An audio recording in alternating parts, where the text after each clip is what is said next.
We did write this book. It's called Cracking the Man Code. I just so happens There we go. There we go. Got your copy. Mine's on the way. a signed copy. I got you covered. What is written about ministering to men? The answer is not a lot. Not And much. if you take a big publishing house, they don't want to do books about ministering to men. And there's a reason for that. It's a lot of work and a lot of money, and it doesn't sell real well. Guys don't buy books. And if they Mm, buy them, they don't read them. So if their mom or their wife or someone reads it, they don't read them. And if we get through the first three chapters, miracle, yep. right?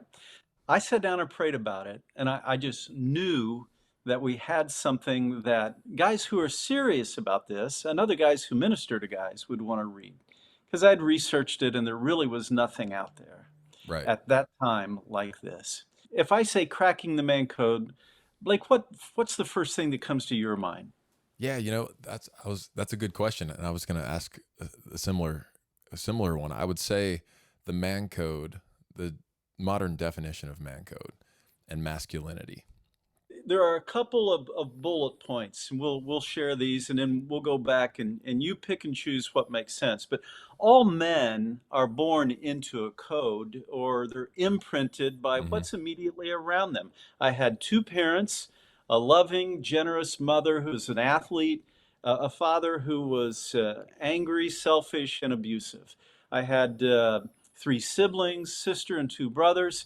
And fortunately, my mother had six brothers, all of could be described as the everyday good guy. Awesome. That was my code that I was born into, right? And that's kind of how we present ourselves to family and the world early on as guys as we learn to compete, compete for favor, compete for food, compete at school, compete for girls. Hmm. That's the man code I was born into. Now, that code does not serve us really well because we are also born into, or at least I was, sin nature. And I'm probably the only guy on this podcast who was born into sin nature. No, I wouldn't say all that now. Right. Well, that's what makes us average guys, Right. right? Yep. And we're born into the sin nature, and sin nature early on in the tweens begins teaching guys that isolation is part of being a guy, part of being Hmm. a dude. Doesn't matter. You're, academically accomplished, but your deficit's over here. That's pointed out to us repeatedly. So that's isolating. And that isolation is not good. That begins planting another seed of the man code. Now, complicating things is as we grow into our tweens and teens, we see other guys who may say that they're a church guy or a religion or a Mm, Christian guy.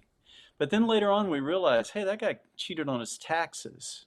right. Hey, he would borrow something and not return it. And then we'd realize, well, that guy, and this is common today as it was, that guy doesn't read the Bible, he doesn't pray, and he really doesn't understand the true nature or character of Jesus, let alone reflect it. Right. Now we're getting into the man code that you and I understand and impacts guys that we're around.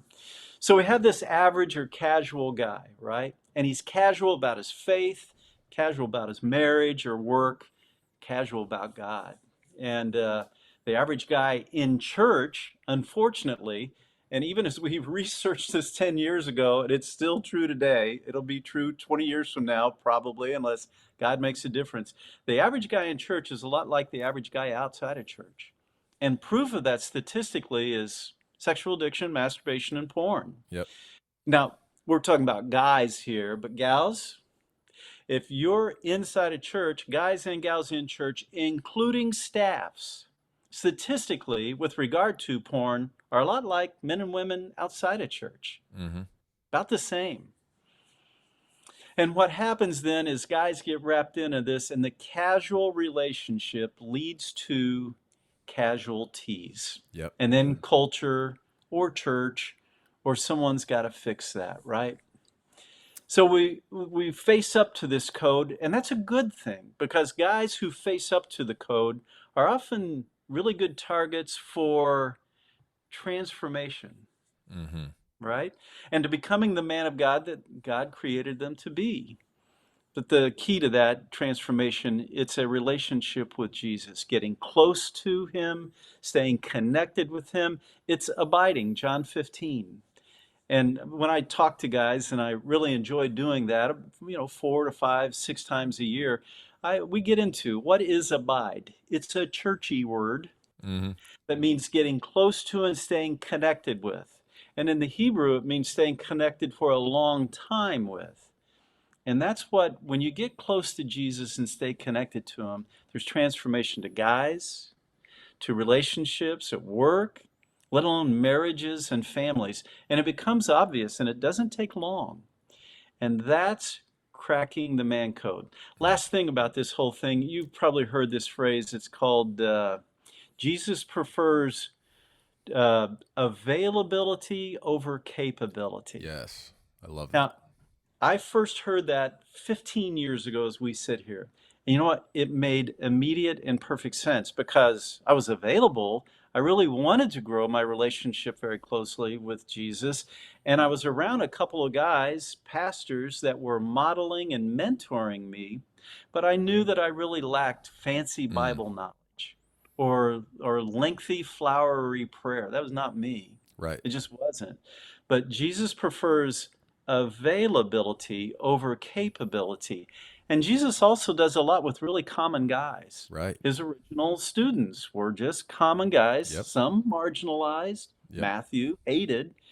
And so he took marginalized guys, and he's still doing that today, and he has done that throughout time. He takes marginalized guys, everyday common guys, and he does really special things. Now, most guys will say, they kind of have that fear of, if I get close to you, Blake, or if I listen to this Phil guy, Right. this Jesus guy is going to want to take me to the ends of the earth. I'm going to head to one of the polar regions or some desolate place, and I'm going to have to go there and serve. And I bring that up often when I speak to her. I said, no, actually, if you're a tool guy, he's probably going to take you back into a bunch of other tool guys. Yes.